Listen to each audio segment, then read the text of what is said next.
Online predators, they are after our kids. There are 500,000 active online predators every single day, using phones, computers, and games to tap into our networks. They're preying on our kids' insecurities and getting them to do things like send nude pictures. We know the people that are trying to fix this and the program that's working. We'll get to that in a second, but first, a story of one family's experience. A warning, this is hard to hear.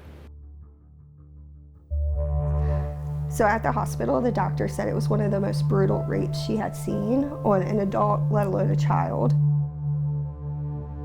The day that changed Amanda Staubs' life forever. It all started when her mom got a computer for work. Amanda was just 13 years old. And I never once thought anything would happen because of a computer. Never dreamed that predators were even out there 22 years ago.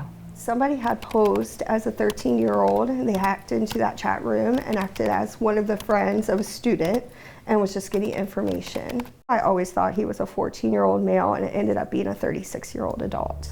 They chatted online for months. You gave him little details, and then Yes. he stalked you for a couple weeks. Yes. Talk to me about that. So because he knew I cheered and played soccer, he had taken the school colors that I had given him because he kind of knew the vicinity of the location that I was in, and looked up and found my middle school that I was at. Then he was able to go on the website, because as every school does, we post our schedules on there, and was able to find out practices, games. So he was able to map out my whole path.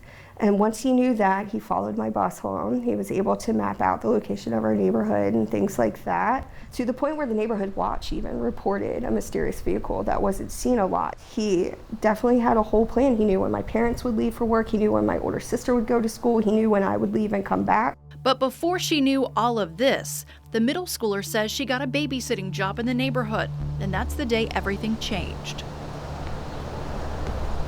And I went walking up to the house I was supposed to babysit at, and during that walk, a truck pulled up, and literally no sooner than he said my name, Amanda, and I turned, I was in the truck and taken.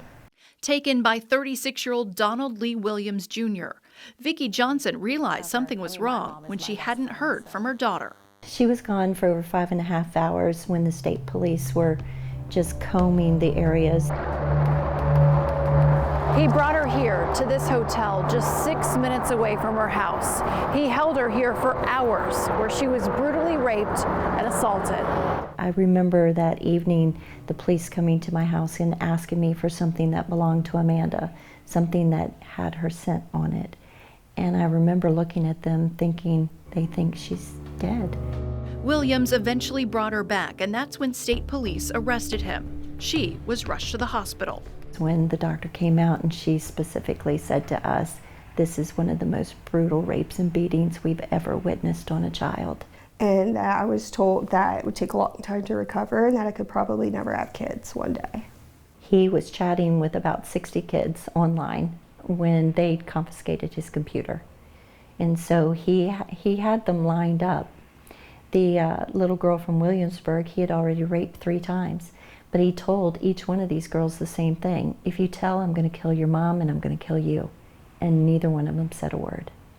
So I hate with a passion that this happened to my daughter, but it's what finally stopped him. But that only stopped him for so long.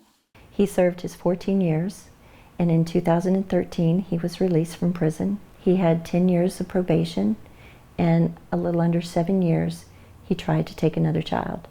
And at this time, he tried to take an ICAC officer. So he was arrested immediately, and he has been recharged with the suspended sentence that he got on Amanda's case and the Williamsburg case. And so I was told that he'd be in prison for the rest of his life.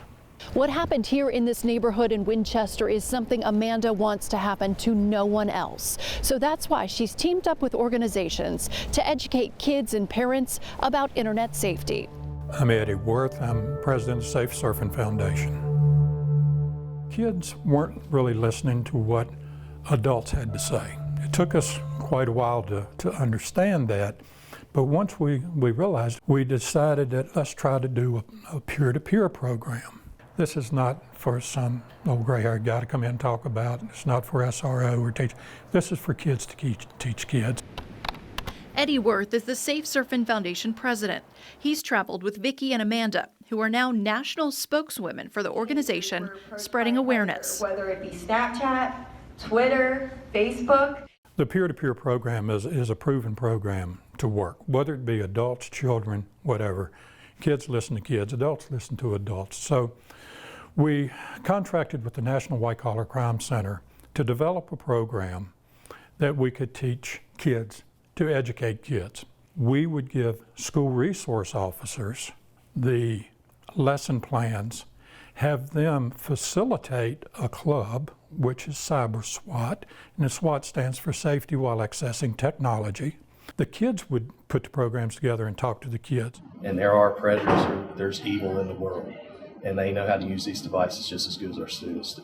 Because they can see where you're at. Yeah. See where you're at. School Resource Officer Sergeant Gregory Quisenberry works in Floyd County High School, running the Cyber SWAT Club.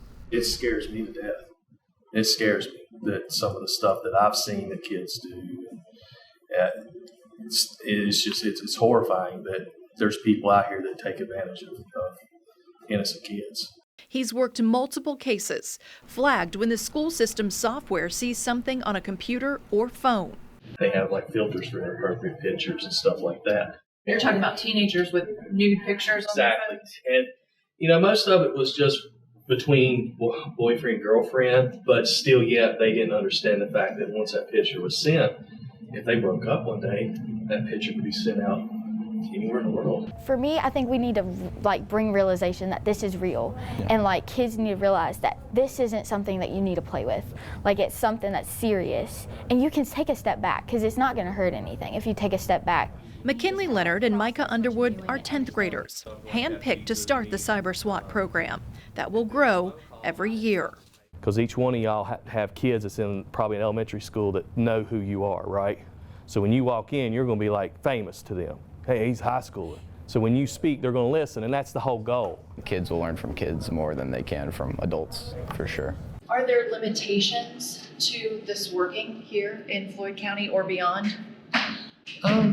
I guess the limitations is just all based into the students that are involved. We tried to handpick students that we knew were capable and had the desire to be involved, had a leadership mind. Quisenberry says it's like a secret life for some of these kids online. This one person that's shy and doesn't like to talk to people can completely be vocal and outspoken on social media because they're not face-to-face with them. And that's the problem that we're having. Safe Surfin says there are red flags and warning signs that your child is being groomed. If you see any of these while you're looking through your kids' messages, ask more questions. Praise or flattery, they play into children having self-esteem issues. Photo sharing. Privacy, if your child's being asked to keep a conversation secret. Presents, sending gifts even electronically, so monitor their email. Watch for packages in the mail or extra Robux or V-Bucks on their gaming platforms. Pulling away, the person will tell your child they should be making more time for them. Look for signs in the conversation that the predator is possessive. If you can't reach out your hand and physically touch and address that person, you can't be sure who that person is behind the screen. We can create any type of identity we want to be, any type of vision we have, and there are some people out there that don't come out there with the best intentions. And I care about these kids. We all do. We want to educate them because we're not going to lock up all the predators. It's just not going to happen. We can't get to enough people fast enough. And that's our one desire. We want people to take it serious. We want them to know that predators are out there. They are looking for these kids. Safe Surfin is always adding to the list of things that can be taught through the Cyber SWAT program. Right now, they're adding human trafficking, and schools can pick what they want to teach based on what's needed at that time. Here's the cool thing. The results show this is working. Kids are listening and paying attention. They piloted this in 2019 before COVID hit in 10 different schools across the country, rural, urban, private, and all the kids said they are listening. Parents, I know this is scary stuff. Below, we've linked some resources that might be able to help you. A free ebook to show you how to set up security settings on your kids' devices, and also some free apps that can help you monitor what your kids are doing online. There is a lot to discuss here, and we'd like to hear your opinions. Drop a comment below and make sure you hit subscribe to stay up to date with Solutionaries.